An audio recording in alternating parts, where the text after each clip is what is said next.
Hey friends, welcome back to the Special Kind of Motherhood podcast, and welcome back to the third episode in my series of just navigating the holidays as a neurodiverse family or a family that has a child with a disability. Just those different dynamics that we can really come up against as we are going through the holiday season. Today, we're actually going to talk about how we navigate the holidays when we have a child who has food allergies, maybe we have food allergies, or some kind of food sensitivities, cross-reactivities to foods, all of those things that can often be common whenever you have a child who has some kind of other health or developmental struggle. It's definitely common to also have food allergies or food sensitivities. And really, planning the holiday season around that, it can often put a damper on enjoying the holidays because so much of the holidays is surrounded by food. And so what do we do when we feel like we can't actually enjoy the food that normally we would have and we can't partake with people around us? I want to give you some different tips on how you can still enjoy yourself, how you can still be included and enjoy the holiday season despite any kind of food allergies or sensitivities that you might be dealing with. So let's go ahead and get started. Hi friend, do you dream of having a garden but you don't know where to start? Do you want to switch to more natural products but feel overwhelmed by all the options? Do you believe that a holistic lifestyle would help your special needs kiddo but you're daunted by all the information out there? Welcome to the Special Kind of Motherhood podcast, where you will learn how to work towards your dream for homesteading, gardening, and holistic living in small, simple steps that won't overwhelm you. Hi, I'm Ashley. I'm a wife, Jesus follower, and mom to some amazing kids. As some of my kids began experiencing health struggles and developmental delays, I decided it was time to switch to a holistic lifestyle. I quickly became stressed out and burnt out, feeling like I needed to change everything at once. I finally realized that I had to start making one small change at a time, then build from there. I learned to walk this holistic journey in a way that works for me and my family, without stress or overwhelm or constantly feeling like I wasn't doing enough. If you're ready to hear from another mama who understands what it's like to have no time and who can help you make changes towards better health for your family in a way that works for your specific life, then this is the podcast for you. Pop in your earbuds, reheat your coffee for the third time, and let's do this.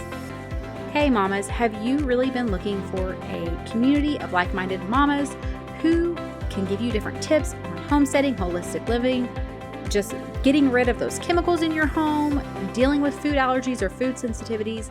I have a solution for you. I actually have a free Facebook community. We would love to have you over there. Come join us at bit.ly/motherhoodcommunity.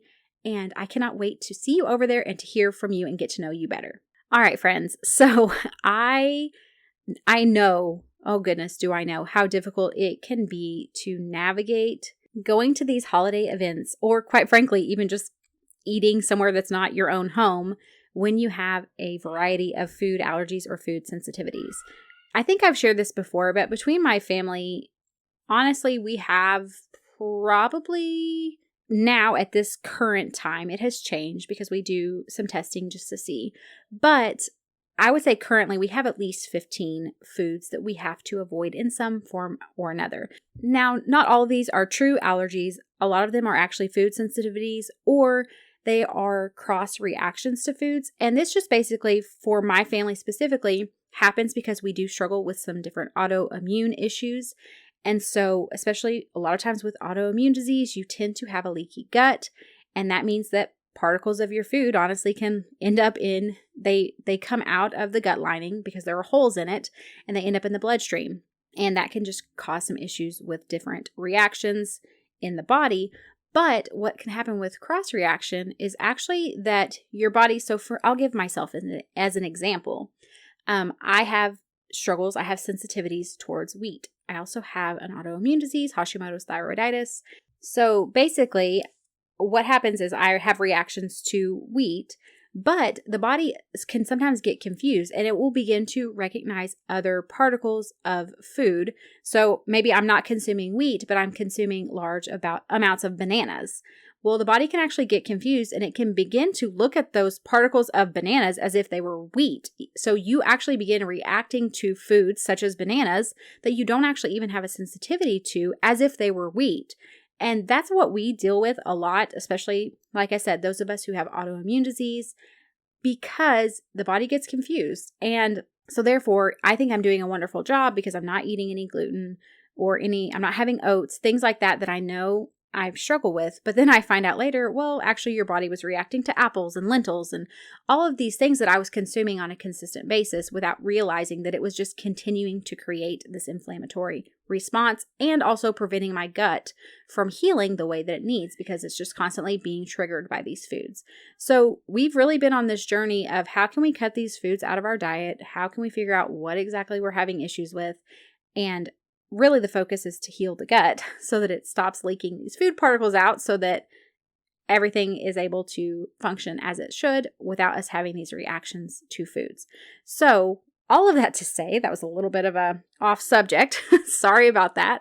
But all of that to say, we have dealt with a large variety of having to limit foods in our diet, and it's different for each person, all of that. And so I get the stress and overwhelm that can come with really trying to juggle feeling normal, honestly, feeling like you can participate whenever you aren't able to eat a lot of these foods.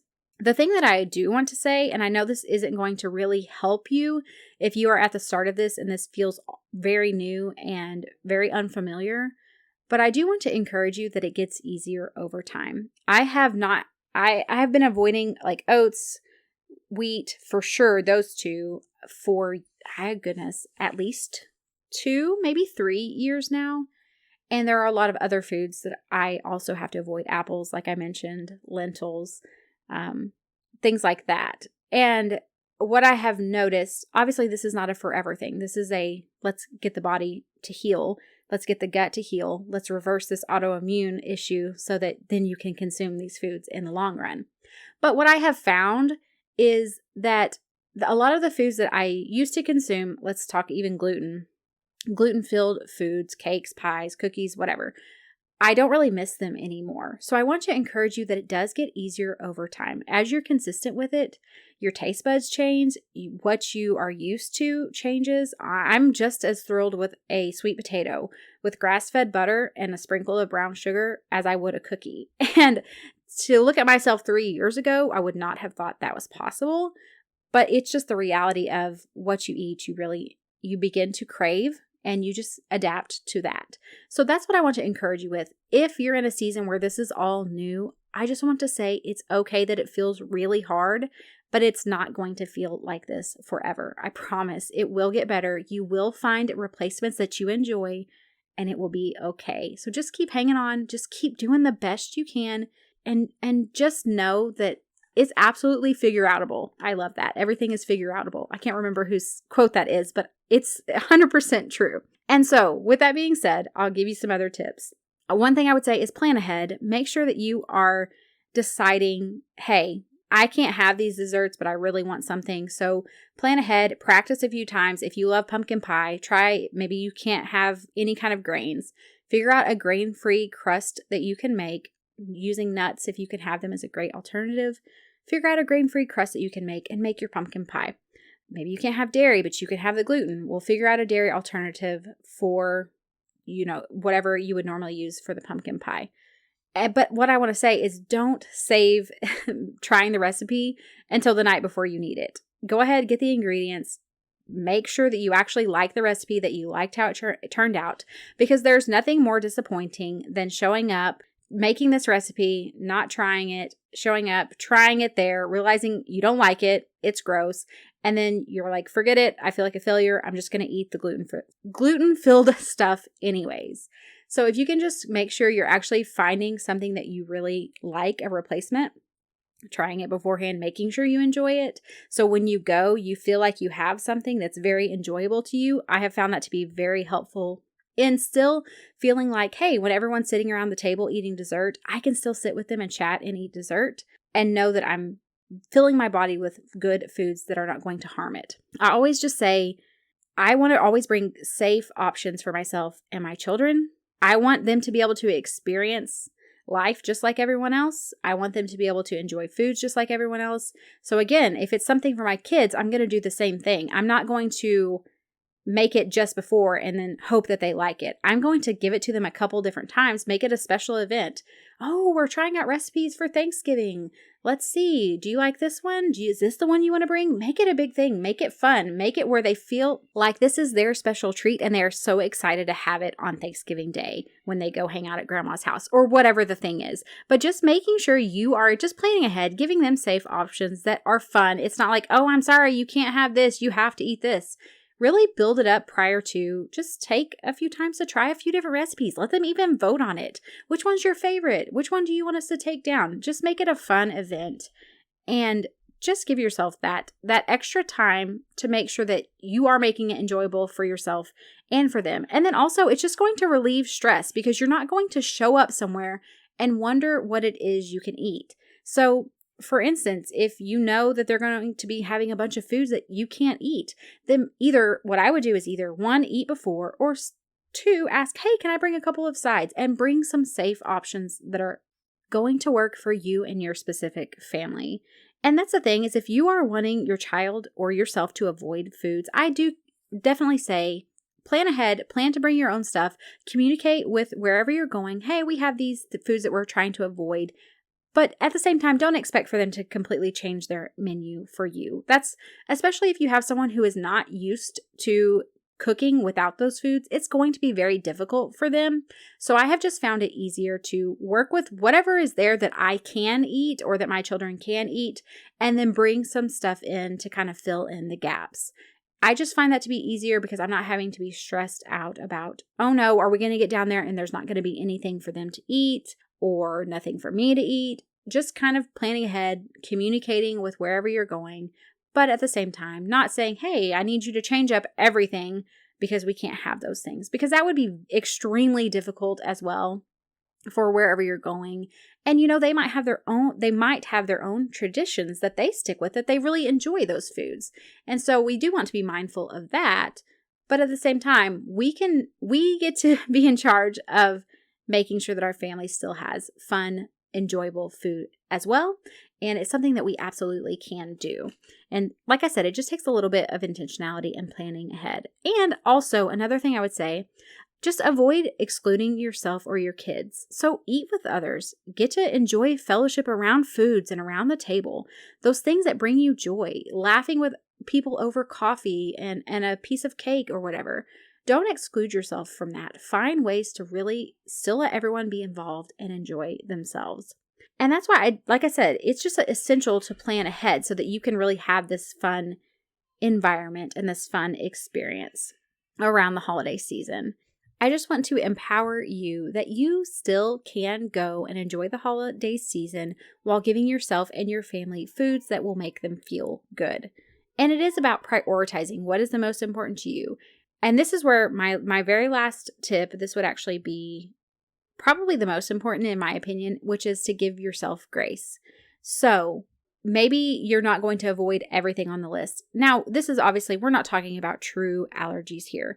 If you have a true allergy, I've had a child with an anaphylactic allergy in the past. I absolutely understand the seriousness of that. Not at all what I'm talking about here. But if you have like reactivity to foods or you have sensitivities, all of those kind of things, it may be possible for you to give yourself grace for that day. It may be possible for you to give your child grace for that day. Maybe that's what actually works best for you in this season. Maybe you don't have time or the mental bandwidth to plan out a bunch of recipes and you decide, you know what, instead for that day, I'm going to let them eat the cookies that have gluten in them. I'll be honest, I do that with my kids a lot of times. I will say, you know what, you love those favorite treats, you get them only at Christmas and it's going to be okay. So for me, this really does depend on the food and how the person reacts. So if I have kids who don't really have a strong reaction to a food, if they have it in a very short period of time, so like they have a small amount one day and they don't really seem to struggle with that, then I am a lot more likely to let them go ahead and consume that food for the special occasion. Whereas with myself, for instance, if I eat gluten, a lot of times I will end up feeling like I have a fever. I feel like I'm getting sick. I end up covered in a rash and it's just not worth it to me. So I will tend to give myself alternative solutions. I also will obviously bring them for them as well. but I'm not going to be extremely strict with them in that area on these special occasions. And that's just what works for us. I think you have to be very honest about what works best for you. Yeah, there are absolutely times, and I do often find alternatives for the foods that they really enjoy that are safe for them to eat. I love doing that, but maybe you don't really have the ability to do that right now, and that's absolutely understandable. I think giving yourself grace is extremely important. And I also, if we do this, I will just make sure that we are supporting anyone's body who consumed something that might be causing them issues. Some ways that we do that would be to use some kind of binder. So I typically will bring charcoal capsules with us. My children can't necessarily swallow capsules, but I will honestly break it open and put some in some juice for them.